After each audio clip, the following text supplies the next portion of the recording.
whenever people say that, oh, this guy's a dictator, this guy's a dictator, the first thing that I always say is that if he's a dictator, he would shut the media up. But really, over and over and over again, every time we defend him, or every time anybody defends him and says, you should shut them up or whatever, the very first thing he says is, let them say what they want to say. You know why? Because this is a democracy, and the centerpiece, the not the apex, the crux of every democracy is freedom of speech. And let them criticize me. You know what? Let them lie about me. If we're talking about the lies being tossed back and forth from both sides, sure, there have been lies from the side of Duterte. Sure, there have been lies from the sides of the Yellows. But it's not even remotely balanced. It's not even remotely close. The Yellows have spewed so much lies against him, and it's disgusting, and it's clear as day, right? And you know what he says? Let them lie about me, because it's their right to do so. It's freedom of speech. Let them do all those things. But why will all of a sudden then we're not getting the truth from you? We're getting a calculated type of thing, but Mo, I agree. Right. I agree that not most of the time, but many of the times, the truth can't come out because this is politics, and we live in a world that is never going to be black and white. That'll be incredibly intricate. They'll be multidimensional, and if we give out full truths all the time, it will be disadvantageous. Now, what I think should happen is we should release information, but the intention should always be good. You know what I mean? And that's the difference between this president. How can the intention be good when the foundation is hate? What do you mean? I actually middle fingers, fuck you, this, that's hateful rhetoric. But I think that's not where it comes from. I think that's the way he he releases statements, right? But I think more than any other precedent that we've had in the last at least 20 years, he's the guy that's actually trying to fix things. It's like I know that we disagree. Isn't that okay? I know, and we do. And then sorry, no worries, brother. Yeah. But it doesn't mean I don't like you as a person. Obviously, I think highly of you. But isn't that an odd mentality even for a guy like you to have? Like, oh, but at least he's the guy that's trying to fix things. But at what cost? And I know I don't want to repeat stuff that we've talked about. But let's say. Okay, Bam Aquino, for example, is a good point. Is a co-host of mine on the morning radio show, right? Yeah. So on Magic 89.8, he's with us. He goes with us. Guess what? He had to be removed last week. No explanation on my part. No explanation on his part. Nothing. Just got a call from the top. They say, hey, listen, Bam can't be on your show anymore. He said this is a week. Yeah. No, he didn't. No, I'm like, dude, Bam is so neutral. Well, clearly he's not neutral. He's an Aquino, but he's nowhere near as radical as I am regarding the administration or my co-host, right? But you remember, he just lost his committee chair on education the week before, as well as many of the opposition guys, senators there. They all got removed. That's not coincidence. That's not. Oh, we're just going to go ahead and do that. There are reasons that smells dictator to me. So with your free press. Explanation earlier. Yeah. I just lost the co-host. No explanation. No nothing. He doesn't know why. All because what? His last name is Aquino, or he doesn't like the president. Okay, he's going for my show. But hold on. Let me ask you this. Okay, so Bam. First of all, I know nothing about the situation. I don't even know what Bam says on the show and stuff like that. Right. And I'm sorry that you lost the co-host. I'm sure he's a sweet guy and all that stuff. But if they really wanted to, if let's say.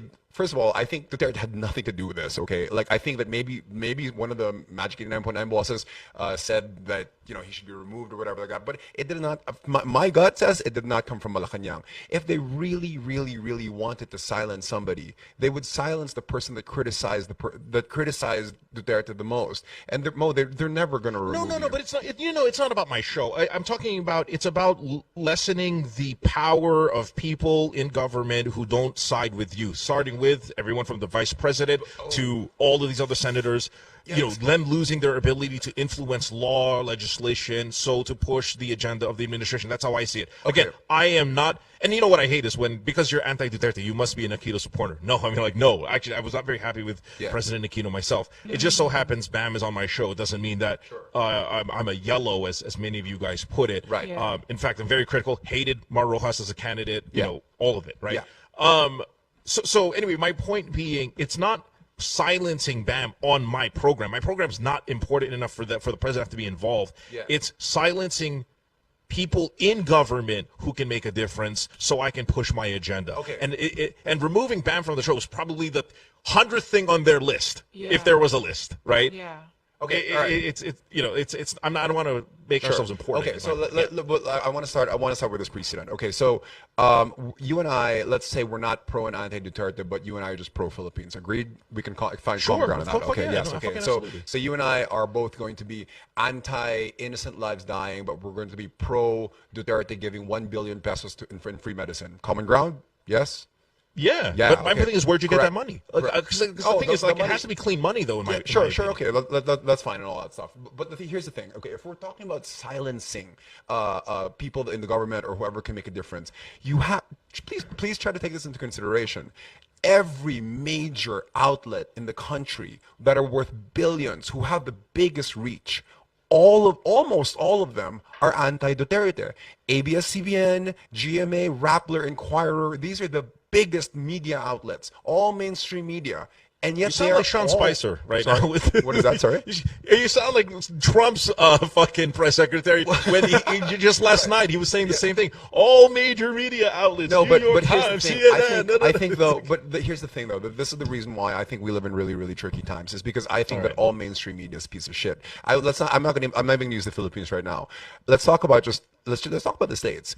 Mainstream media in the States is fucking bullshit. CNN. All bullshit. They're all anti-Trump, all pro-Hillary. Fox News, super bullshit. All pro-Trump, all anti-Hillary. God, you're so smart, Franco. Why do you have it as pro? Because if they're pro-Trump, it means they're anti. I mean, if they're anti-Trump, they're pro-Hillary. Why that logic? That's poor logic. No, this is what I'm trying to say. And this is what I'm trying to say. It's because all these mainstream media outlets have lost all capacity for objectivity completely already, because they're controlled by giant corporations with agenda and ulterior motives, and that is why mainstream media in this day and age is absolutely not something reliable anymore. All their facts are fueled by bias, real subjectivity, because they're fueled by money. Okay, but no, Franco, I have to interject here because Hillary lost the election, and let's not get too much into the U.S. And I'm sorry, viewers, if you are, because obviously we're a Filipino show.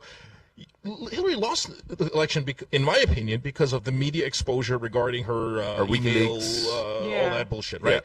And then now, remember, historically, President Obama has always had rough ties with media establishments like Fox News. Yes, Fox News specifically, right? Yeah. So I don't get it. I don't get how it can be blamed on the media being pro one candidate over the other, when what's in question, for example, with at least Donald Trump recently, is stuff that he himself put and started on his Twitter account. Oh, saying, for sure. The U.S. president, wiretapping me. And then to say that, the media is biased. No, that's material. The material that they are presenting comes from the source himself, not his spokesperson, not anyone else, but the source in Donald Trump. And that's what we see with Duterte. Now, let's get back to the Philly. That's what we see with Duterte. When who's got a hard time is his press secretary. You see, Martin, whatever the fuck. Martin Andinar, yeah, Andinar.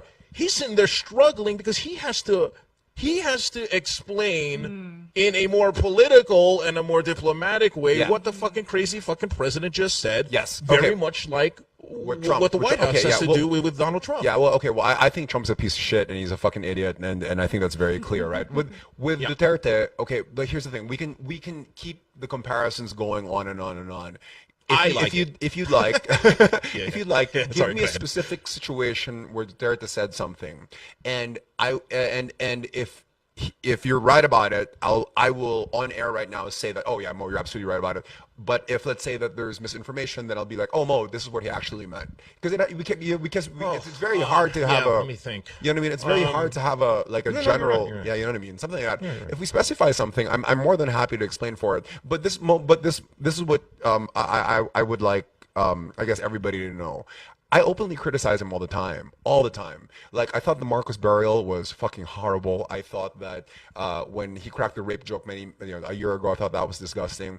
And I think that the loss of one innocent life in an entire drug war, even if we talk about the big picture and all that stuff, I think it's inexcusable, and it's a very slippery slope to say that we should sacrifice a few innocent lives for the lives of many. I can criticize him for all these things. Yet, in spite of that, I still think he's the best president we've ever agree. had. We've ever had. Yeah. And I You think think he's the best president we've ever had? Yes. He hasn't even been there a year. yes, and I think